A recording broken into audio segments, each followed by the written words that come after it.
নমস্কার, আমি স্বপন। নিউজ নয়া ভারতে আপনাদের সকলকে স্বাগত। নিউজ নয়া ভারতের আজকের এই এপিসোডে একজন এমন মানুষকে আপনাদের সামনে হাজির করব, যে মানুষটি এতদিন পর্যন্ত যে কথাগুলো বলেছিল আজকে তার ঠিক উল্টো কথা শুনতে পাবেন এই মানুষটির কাছ থেকে। এই মানুষটি তৃণমূল কংগ্রেসের মুখপাত্র কোহিনুর মজুমদার।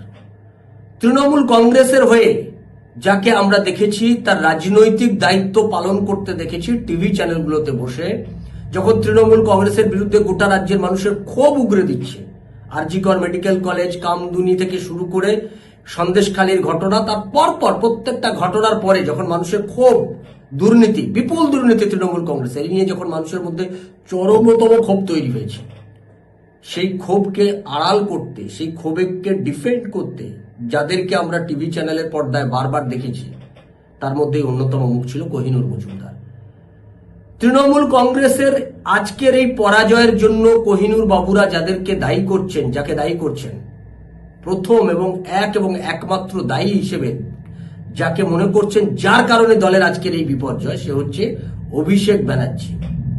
আর অভিষেক ব্যানার্জি কিভাবে তৃণমূল কংগ্রেসের ক্ষতি করলেন, তৃণমূল কংগ্রেসটাকে আজকে যে বিপর্যয়ের মুখে দাঁড় করানোর পেছনে অভিষেক ব্যানার্জির ভূমিকা কি, তিনি বিস্তারিত বলেছেন। কিভাবে দল পরিচালনা হচ্ছিল, দলের ভেতরে কিভাবে অভিষেক ব্যানার্জি তার ঔদ্ধত্য, তার দাম্ভিকতা, দলের কর্মীদেরকে মানুষ বলে মনে না করা, দলের নেতা কর্মীদেরকে মানুষ বলে না মনে করা, এই সমস্ত বিষয়, এমনকি অভিষেক ব্যানার্জির বিরুদ্ধে গুরুতর অভিযোগও তিনি নিয়ে এসেছেন যে অভিষেক ব্যানার্জি আরজিকর মেডিকেল কলেজের ঘটনার সময় তিনি মমতা ব্যানার্জির সরকারকে ফেলে দেওয়ার চেষ্টা করে নিজে মুখ্যমন্ত্রী হওয়ার চেষ্টা করেছিলেন।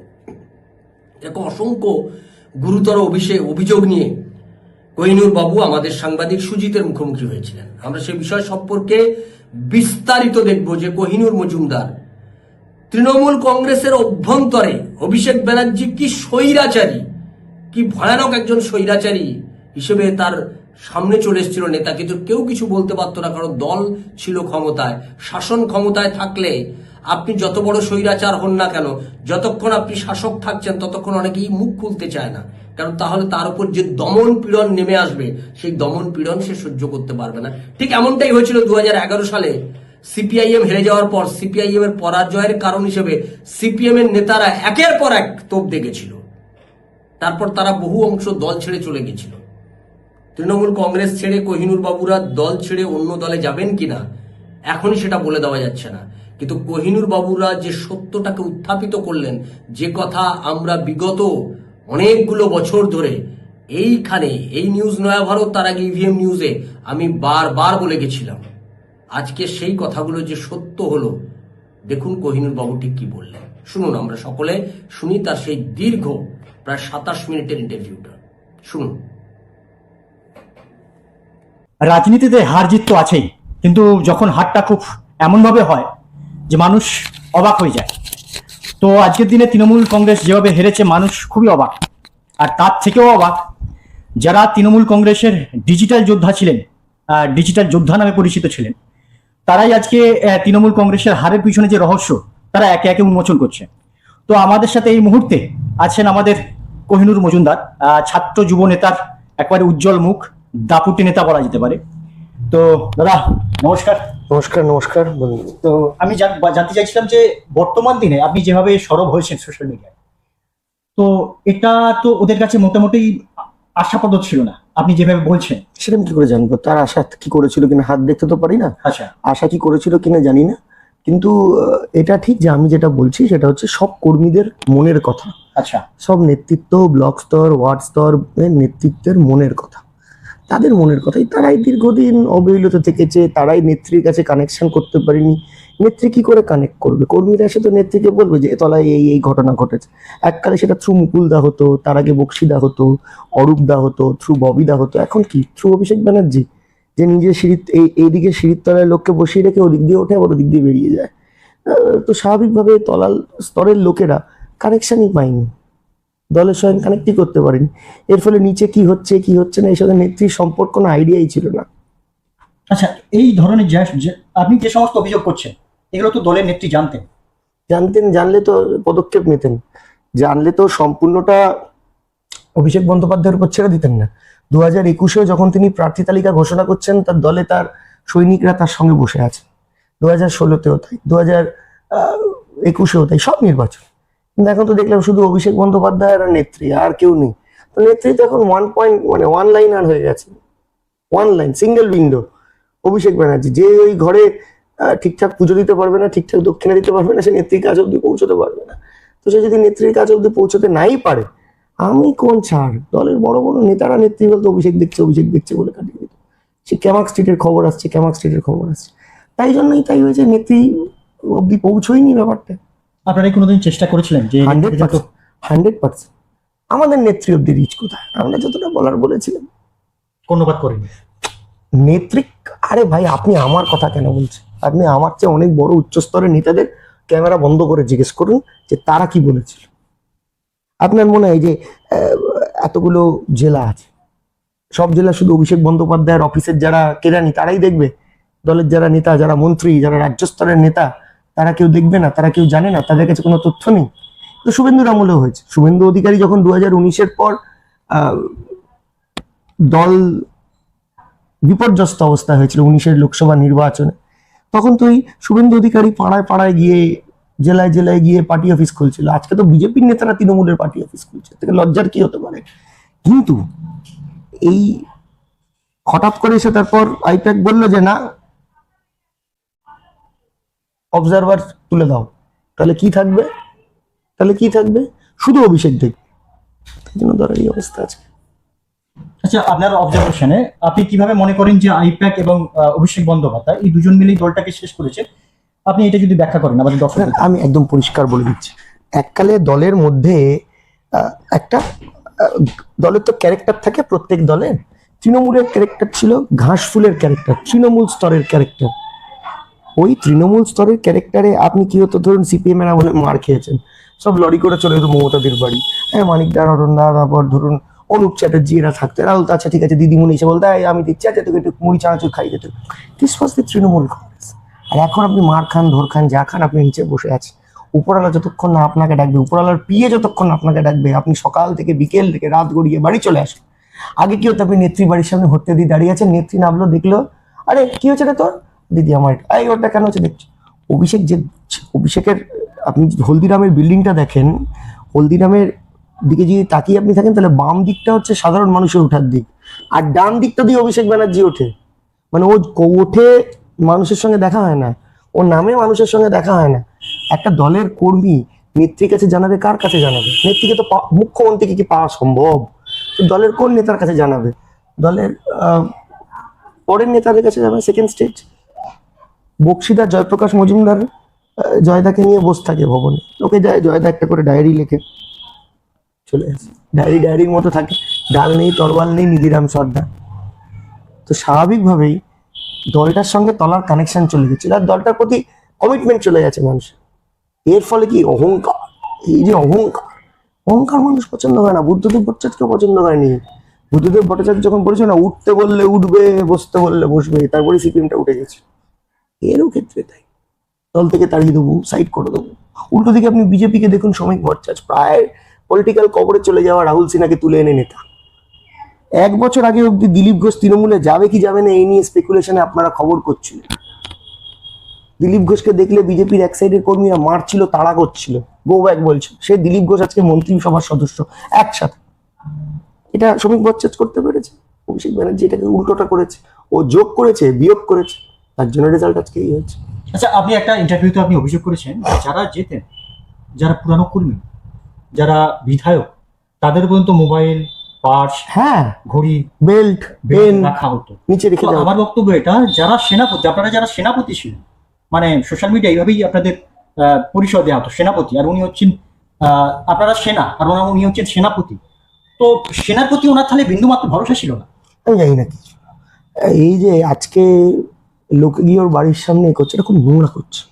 রাত কিছু মানুষের একটা স্যাডিস্টিক অ্যাটিটিউড থাকে, ক্ষমতা থেকে পড়ে গেলে এটা করে। কিন্তু বিশ্বাস করুন, উনি আমাদের জানতেন, উনি আমাদের চিনতেন, তাও তাদেরকে প্র্যাকটিক্যালি বেল্ট খুলে নিচে যেতে হতো। এটা এম্বারেসমেন্ট না? বেল্ট খুলে, পেন রেখে, আমাকে বলতে হচ্ছে যে আমি মোবাইলে কিছু একটা দেখাবো, ধরুন কাউকে বলতে যেটা মোবাইলে কিছু দেখাবো, হবে না। মোবাইল নিচে দেখে কোনো কানেকশন নেই, কোনো কানেকশন নেই। তো মানুষ তো প্রশ্ন করছে, যখন তার নিজের দলের যারা আছেন পুরানো কর্মী তাদেরই যদি না বিশ্বাস করে, সাধারণ মানুষকে কিভাবে সেবা করবে আর তাদের কিভাবে আমি বিশ্বাস করবে? বলছি অভিষেক বন্দ্যোপাধ্যায়ের সঙ্গে সাধারণ মানুষের যোগাযোগ ছিল নাকি? ছিল? কেউ বলতে পারবে ছিল? ছিল না। ওর অফিস যা হচ্ছে থ্রু অফিস। এই কর্পোরেট কালচারটাই তো সমস্যা, এই কর্পোরেট কালচারটাই তো সমস্যা। আপনি যাচ্ছেন, আপনার পেছনে 50টা ক্যামেরা নিয়ে ঘুরছে, লোকজন এই করছে সে করছে, উপর থেকে ক্যামেরা, পেছন থেকে ক্যামেরা। আর এদিকে আপনি ভারতবর্ষের প্রধানমন্ত্রী নরেন্দ্র মোদীকে গালাগালি করছেন যে ইজ ভেরি ক্যামেরা ফ্রিক। আপনি কি কম ক্যামেরা ফ্রিক? বিভিন্ন অ্যাঙ্গেল থেকে ক্যামেরা তো হচ্ছে। দেখুন, অভিষেক বন্দ্যোপাধ্যায় ঔদ্ধত্য দলটাকে শেষ করে দিচ্ছে দিলে দিলে। এবং আজকে যে দল বিরোধীতে, আপনি ভাবতে পারেন যে সময় শুভেন্দু অধিকারী মিছিল করে দলের কর্মীদের একত্রিত করছিল, আজকে বিজেপির কর্মীরা আছে, বিজেপির এমএলএরা আছে, বিজেপি তো ওয়ার্কফোর্স নীল, কর্মী নেই, একদমই বলছি কর্মী নেই, খুব সংখ্যা কম। তৃণমূল সেজে, তৃণমূল থেকে এসে দুঃখ করে রাত্রিবেলা এসে মেরে ভাঙচুর করছে।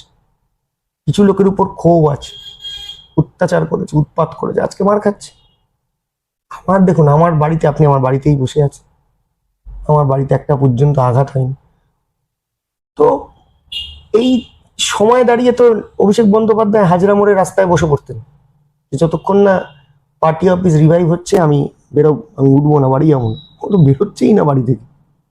এরম নেতা তৃণমূল কালচারের সঙ্গে, তৃণমূলের ক্যারেক্টারের সঙ্গে একদম ম্যাচ হয় না। আচ্ছা, আপনারা বলছেন যে অভিষেক বন্দ্যোপাধ্যায় মানুষের সাথে টাচ রাখতেন না, আপনি এটা অভিযোগ করছেন। যদি না টাচই রাখতো তাহলে ডায়মন্ড হারবার লোকসভায় 7.5 লাখ ভোটে জিতেছেন। আর এটা আপনারা টিভি ডিবেটে বসে আপনারা এইসব না, আমরা তো দেখেছিলাম বুক চাপেছেন। ডেফিনেটলি আমরা দেখেছিলাম 7.5 লক্ষ। এটা সাধারণ মানুষের সাথে যদি না কানেক্ট থাকে, এটা সম্ভব কিভাবে? 7.5 লক্ষ ভোটে জিতেছিল।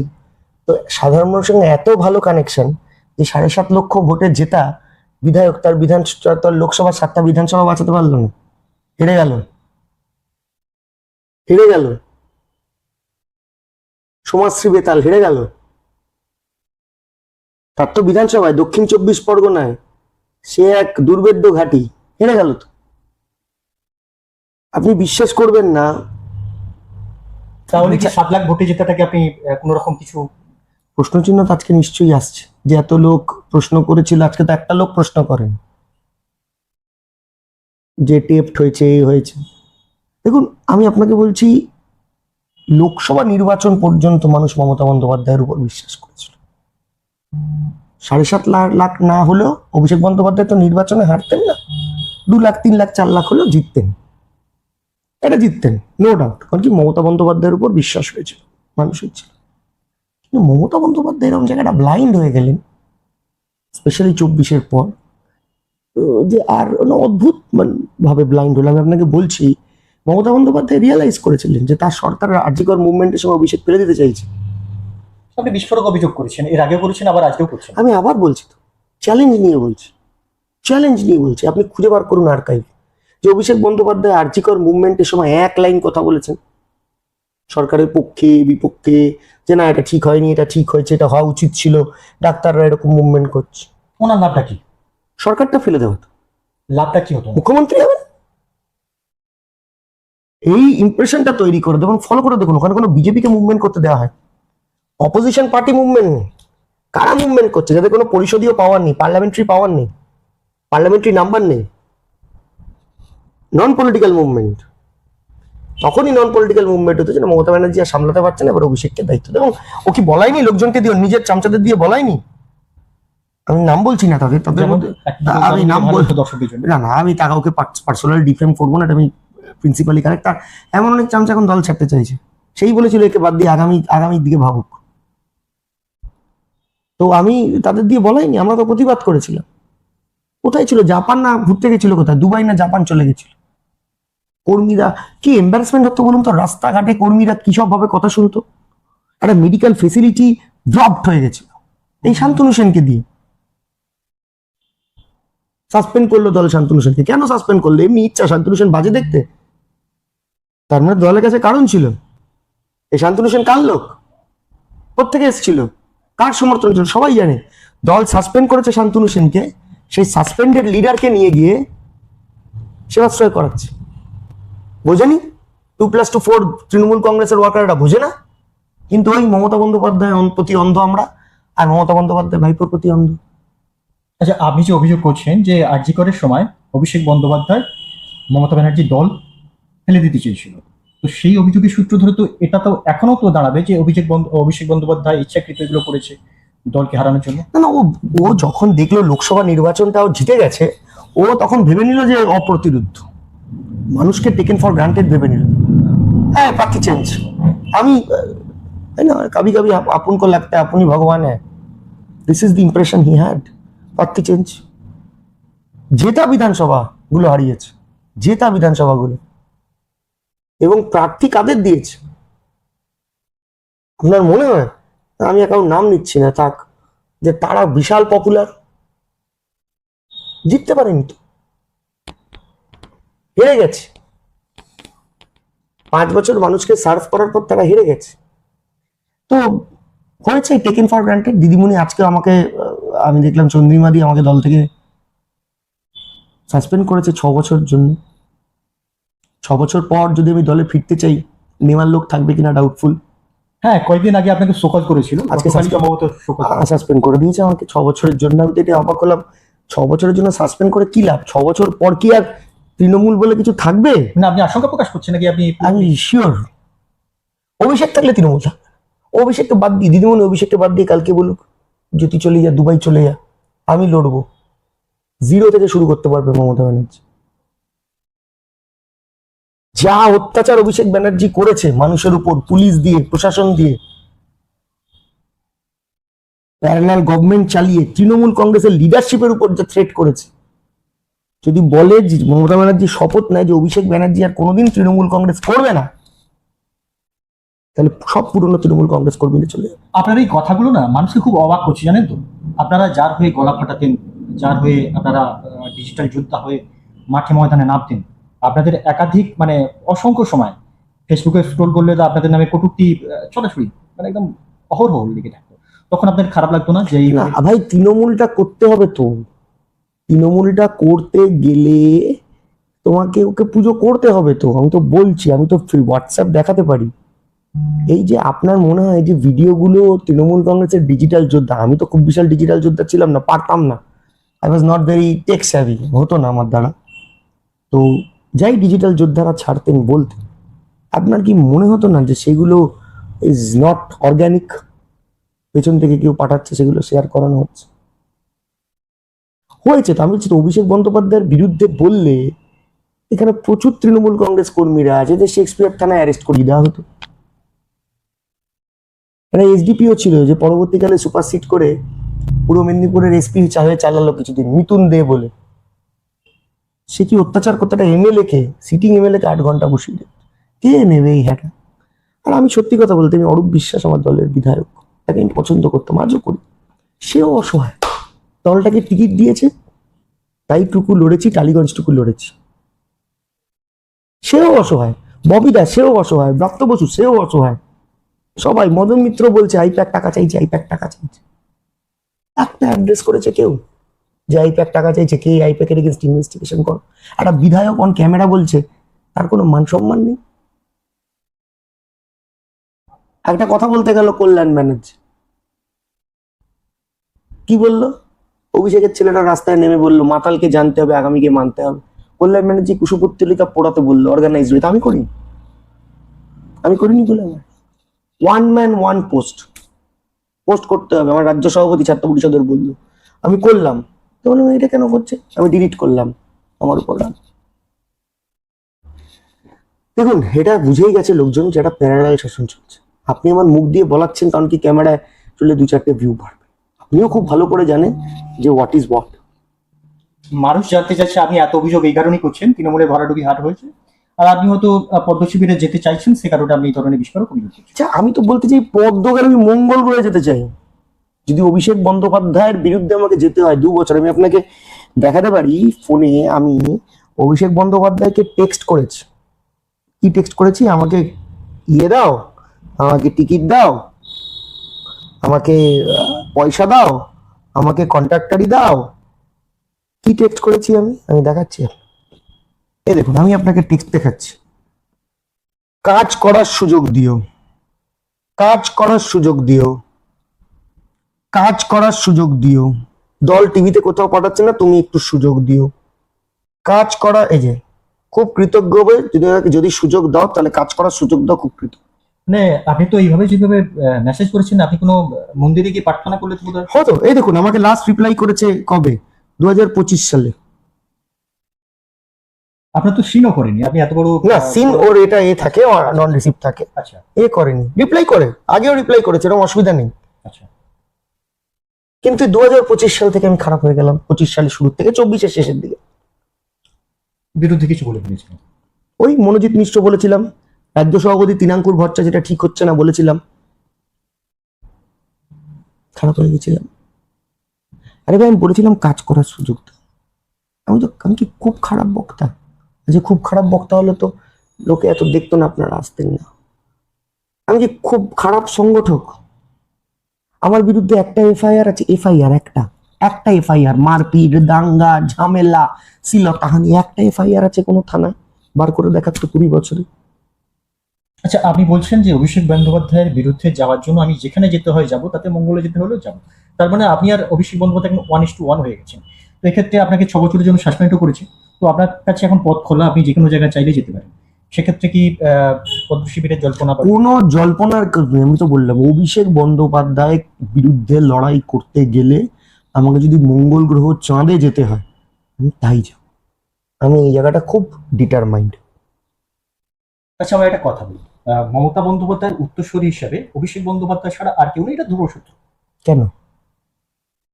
ওয়াই দিস ইজ ধ্রুব সত্য? এটাই তো সবাই বলেন। এটাই তো সবাই ভুল করে বলে, এই জন্যই তো আজকে দলটার এই অবস্থা। মানে আপনি তাহলে অভিষেক বন্দ্যোপাধ্যায় যদি না দলে থাকে, যদি না দলের নেতৃত্বে থাকেন, তাহলে আপনারা দলে থাকবেন এবং দলের প্রতি আনুগত্য করবেন। দেখা যাবে সেটা, আগে দিদিমণি বলুক যে অভিষেক অভিষেক দুবাই চলে যাবে। যারা পুরনো তৃণমূল কংগ্রেস যেরকম স্টাইলে চলতো 2006 থেকে, সেরকম স্টাইলে চলবে বিরোধী। আমি তো বিরোধী টাইমে জয়েন করেছিলাম। আমি তো তৃণমূল কংগ্রেস জয়েন করেছিলাম তখন মধ্য গগনে বুদ্ধদেব ভট্টাচার্য। তা আমার বিরোধী শিবিরে যেতে ভয় কিসের? আমার তো কোনো ভয় নেই। আমি করছি, আমার মতো এরকম হাজার হাজার লাখ লাখ তৃণমূল কংগ্রেস কর্মীরা আছে যারা স্রেফ মমতা বন্দ্যোপাধ্যায়কে ভালোবেসে বলে তৃণমূল কংগ্রেসটা করে। তাদের জন্য আপনার এই অভিযোগটা অভিষেক বন্দ্যোপাধ্যায়কে নিয়ে, এটা কিন্তু দল ছাড়ার সময় শুভেন্দু অধিকারী, মাননীয় শুভেন্দু অধিকারীও করেছিল। আজকে বুঝতে পারি। সেদিন আমরা সবাই ভেবেছিলাম মমতা বন্দ্যোপাধ্যায় ঠিক হোক ভুল, কিন্তু আজকে বুঝতে পেরেছি হি ইজ রাইট। জনতা তোকে বুঝিয়ে দিয়েছে, হোম ম্যাচ অ্যাওয়ে ম্যাচ দুটো ম্যাচে হারিয়েছে, মানতে হবে, মেনে নিতে হবে এটা, যে জনাদেশ ওর পক্ষে আছে। আমরাও তো ওর মতো, আমিও তো কলেজের নির্বাচনে পার্টিসিপেট করেছি। আমিও তো 2009 থেকে আমার বুথ লেভেল এজেন্ট আছে, বার করলে রেকর্ড বার করলে পাওয়া যাবে যে বুথে কর্মী। নামের ধারে তো ব্যানার্জি নেই। আমার বাবা বড় তৃণমূল নেতা কোনোদিন ছিল না। আচ্ছা, আপনাকে শেষ 1-2টো প্রশ্ন করে দেখুন, যখন 26,000 চাকরি বাতিল হয়, যখন চাকরি নিয়ে দুর্নীতি হয়, যখন অভয়াকাণ্ড হয়, যখন 2021-এর পোস্টপোল ভায়োলেন্স হয়, যখন ডায়মন্ডহারবারে অভিযোগ আসে বিভিন্ন জায়গায় টেপ লাগিয়ে ভোট করা হচ্ছে, বিভিন্ন জায়গায় নারী নির্যাতন হয়, যখন সন্দেশখালী হয়, তখন আপনারা তো দলে ছিলেন। দলের বলতে হবে তো, দলের পক্ষে তখন কোথাও আপনাদের অন্তরাত্মা কোনো না জায়গায়? না, আমি একদম পরিষ্কার বলছি, কেলেঙ্কারি হয়েছে, দল পার্থ চট্টোপাধ্যায়ের বিরুদ্ধে অ্যাকশন নিয়েছে, এটা প্রম্পট, দলকে এটা প্রশংসা করতে হবে। ধর্ষণ হয়েছে, কলকাতা পুলিশ গেছে, পরবর্তীকালে আপনার সিবিআই ইনকোয়ারি, সেম রিপোর্ট হয়েছে, এটাকে আপনাকে অ্যাপ্রিসিয়েট করতে হবে। দুর্নীতি যেখানে যেখানে হয়েছে সেখানে সেখানে দল প্রম্পট অ্যাকশন নিয়ে বাদ দিয়েছে। সিবিআই আজ অব্দি অ্যাকশন নিয়ে বলতে পারেনি, তার আগে দল অ্যাকশন নিয়েছে। এটা তো হয়নি এরকম। গভর্নেন্সে কোয়েশ্চেন নিশ্চয়ই আছে, কয়েকটা কমিউনাল কোয়েশ্চেন, এটা নিয়ে আলোচনা করা যেত। হিন্দু মুসলমান কিছু জায়গায় হয়েছে, আমাদের দল ডিফেন্ড করতে পারেনি সেটা। আজকে দেখা গেছে যে মুসলমান ভোট পুরোটা তৃণমূল কংগ্রেসে আসেনি, বেলডাঙ্গায় বিজেপি জিততো না, উল্টো দিকে যারা হিন্দুরা ভোট দিয়েছেন তারা মমতা বন্দ্যোপাধ্যায়ের বিপক্ষে ভোট দিয়েছে। আর এটা প্রচার করতে হবে, আমি বারবার বলছি তো, প্রচার করতে হবে, মানুষের কাছে রিচ করতে হবে। সেই রিচ করার পাইপলাইনটাই তো বন্ধ, সেটাই তো আর্টিফিশিয়াল। মমতা ব্যানার্জি কাজ করেনি, উন্নয়ন করেনি, এটা কেউ অস্বীকার করতে পারবে না। ব্রিজ করেনি, রাস্তা করেনি, এটা কেউ বলতে পারবে না। বাট দ্য কোয়েশ্চেন ইজ, এটা মানুষের কাছে রিচ করতে হবে, তো সেটা তো দল করবে, সেটাই তো ব্লক। তলার স্তরের অত্যাচার তো প্যারালাল গভর্নমেন্ট, এটা তো সবাই জানতো, যে আমাকে দিয়ে আবার বলাতে হচ্ছে কেন আলাদা করে, যে নবান্ন ক্যামাক স্ট্রিট দুটো প্যারালাল গভর্নমেন্ট চলতো। নবান্নর 100% ক্ষমতা ছিল কোনো পুলিশ অফিসারকে ট্রান্সফার করার। পুলিশ অফিসাররা কোথায় রিপোর্ট করতো? কোথায় রিপোর্ট করতো? ক্যামাক স্ট্রিটে। রিপোর্ট করতে ইয়েস, ক্ষমতা ছিল। আমি নাম ধরে ধরে বলে দিতে পারি পুলিশ অফিসারদের, যে কোথায় কে রিপোর্ট করতো, তাদের ট্রান্সফার হতো ওখান থেকে। তো এই পাইপলাইন, মমতা বন্দ্যোপাধ্যায় মানুষ দরদি, এটা শুভেন্দু অধিকারীও জানে। আজকে শুভেন্দু অধিকারী রাগ হতে পারে, ক্ষোভ হতে পারে, এতদিন খাটার পর তার ভাইপোকে ডেকে তাকে দূরে সরিয়ে দেওয়ার বিরুদ্ধে সে রাগ করবে, স্বাভাবিক। এবং সে যে অভিষেক ব্যানার্জির থেকে মোর সারপার, সে তো আমাকে বলতে হবে না আজকে। তো নাম্বার হ্যাজ মেড ইট। এই নির্বাচন তো অভিষেক বন্দ্যোপাধ্যায়ের সেনাপতিত্বে লড়েছে। আপনি বলুন তো, খুব এক্সাম্পল দিচ্ছি, ববি হাকিমকে কটা জেলায় মিটিং করতে দেখেছেন আপনি? সুব্রত বক্সিকে কটা জেলায় মিটিং করতে দেখেছেন আপনি? অরূপ বিশ্বাসকে কটা জেলায় মিটিং করতে দেখেছেন আপনি? শোভনদেব চট্টোপাধ্যায়কে কটা জেলায় আপনি মিটিং করতে দেখেছেন? বলুন না, বলুন না। এরা দলের কেউ না, দলের ফেস না, এরা আফটার মমতা ব্যানার্জি, এরা এদের কোনো দাম নেই। অনলি অভিষেক, অনলি অভিষেক, অনলি অভিষেক। শেষ প্রশ্ন, এটা আপনি জানি না এটা কিভাবে নেবেন। আপনাকে ট্রোল করা হতো, একটা শব্দ ব্যবহার করা হতো, চারক্ষর একটা শব্দ, চুপি ছাড়া হিসেবে ট্রোল করা হতো। আপনার কখনো মনে হতো না যে আমাকে অ্যাকচুয়ালি এটাকে স্পোর্টিংলি নিতে হবে? আচ্ছা, আপনার কি কখনো মনে হয়নি যে আমাকে বলছে বটে, কিন্তু আদৌ তো আমি রূপক অর্থে হলেও তো এটা নয়, যার নিচে আমার এটা পলিটিক্যাল স্পোর্ট, স্পোর্টিংলি নিতে হবে। বিজেপি কে লোকে চাড্ডি বলে, যেহেতু আরএসএস হাফ প্যান্ট, এটা স্পোর্টিংলি নেয়, আমরা এটা স্পোর্টিংলি নিই। আমার এটা প্রশ্ন, চটি শার্টটা তো মমতা বন্দ্যোপাধ্যায় চটি পড়তেন বলে এটা বলতেন, কিন্তু আমার কখনো মনে হতো না যদি মমতা বন্দ্যোপাধ্যায়ের অনুগত থাকতে হতো, মমতা বন্দ্যোপাধ্যায় নিচেও থাকতে হতো, তাও এটা মেনে নেওয়া যেত, এই অভিযোগ মেনে নেওয়া যেত, মাথা পেতে নেওয়া যেত? আসলেই তো অন্য জায়গায় প্রার্থনা করতে হচ্ছে। আমি আপনাকে বলছি, চটি চাটা বা এরকম যেটা বলে, দিস ইজ, এটা পলিটিক্যাল স্পিরিট, আপনাকে মেনে নিতে হবে। আমরা বিজেপিকেও কিছু বলি, কংগ্রেসকেও বলি, এটা পলিটিক্যাল স্পিরিট, এটা মেনে নিতে হবে। কিন্তু অদ্ভুত ভাবে আমি দেখলাম যে যুবরাজ শব্দটা, এটা একটা গণতন্ত্রে তো যুবরাজ বলে কিছু হতে পারে না। ধরুন আমাকে কেউ যুবরাজ বললো, সে আমাকে ঠাট্টা করেই বলেছে, আমার যুবরাজ নামটা এসেছিল ঠাট্টা করে, সার্কাস্টিক্যালি। আমি দেখলাম, আমি কোনদিন বক্তৃতা একটা খুঁজে বার করতে পারি না যুবরাজ বলেছি, তৃণমূলের যুব সমাজের আইকন, সেটা বলা যেতে পারে। কিন্তু যুবরাজ তো সার্কাস্টিক্যালি বলা, যে রাজার যুবরাজ হয় নাকি? প্রজাতন্ত্রে কোন যুবরাজ হয়? শব্দ হয়। আমি দেখলাম ওটাকে হ্যাপিলি অ্যাকসেপ্ট করলো। ওটা তো সিপিএম এর লোকেরা সার্কাস্টিক্যালি বলা স্টার্ট করেছিল, এই যুবরাজ আসছে, এত সিকিউরিটি, যুবরাজ আসছে, এই এত। কোনো দ্বিধা বোধ করিনি। He took it as compliment, it was sarcastic. আচ্ছা, সর্বভারতীয় তৃণমূল কংগ্রেসের সাধারণ সম্পাদক, এই বিষয়টা কিভাবে? ওই তো অল ইন অল, পার্টিটাকে অল ইন অল দেখা, ওই মালিক। সর্বভারতীয় যে ব্যাপারটা, সেটা দল সর্বভারতীয় স্তরে সেটা ব্যবহার করতেই পারে, দল যে কোনো দল ব্যবহার করতে। সিপিএম এর বিধায়ক সংখ্যা কত সব মিলিয়ে? তারা তো সর্বভারতীয় পার্টি। সে বিতর্কে না যাওয়াই ভালো, যে সর্বভারতীয় দল নয় কি দল নয়। রেলেভেন্ট পয়েন্ট হচ্ছে যে সর্বভারতীয় সাধারণ সম্পাদক করে দলটা সর্বভারতীয় করতে গিয়ে আসাম টাসামে নিয়ে গিয়ে ডুবিয়েই ছিল, বাংলায়ও ডুবিয়ে দিল। চলুন একেবারে শেষ প্রশ্ন, আগামী দিনে তৃণমূল কংগ্রেস কোন দিকে যেতে চলেছে? সেটা তৃণমূল কংগ্রেসের সদস্যরা বলতে পারবেন। বর্তমানে আপনি যখন আমাকে প্রশ্ন করছেন, তখন আমি তৃণমূল কংগ্রেসের সদস্য নই, আমি এই বিষয়ে কিছু বলতে পারবো না অন্য দলের ব্যাপারে। ধন্যবাদ। তো দেখলেন আমাদের কোহিনুর মজুমদার দা, উনি কিভাবে কোণঠাসা হয়েছিলেন দলের মধ্যেই, সে সমস্ত বিবরণ উনি দিলেন। আর আমি সুজিত, আপনারা দেখছি নিউজ নয়া ভারত। আপনার কথা বলি। ধন্যবাদ। শুনলেন কোহিনুর বাবুদের অভিজ্ঞতার কথা। তৃণমূল কংগ্রেস দলটার ভেতরে এই ভয়ানক পরিস্থিতি তৈরি হয়েছিল বলেই তৃণমূল কংগ্রেস আজকে এইরকম পতনের চেহারা দেখল, কোহিনুর বাবুদের দাবি। আর আমরা তৃণমূল কংগ্রেসের দুর্নীতি, তার স্বৈরাচারী, তার যে অবস্থান, সরকার তার দলের কর্মীদেরই যদি এইরকম অবস্থার মধ্যে পড়তে হয়, তাহলে রাজ্যের মানুষের অবস্থা কি হয়েছিল সহজেই অনুমেয়। আমরা তার বিরুদ্ধে বরাবর সোচ্চার ছিলাম।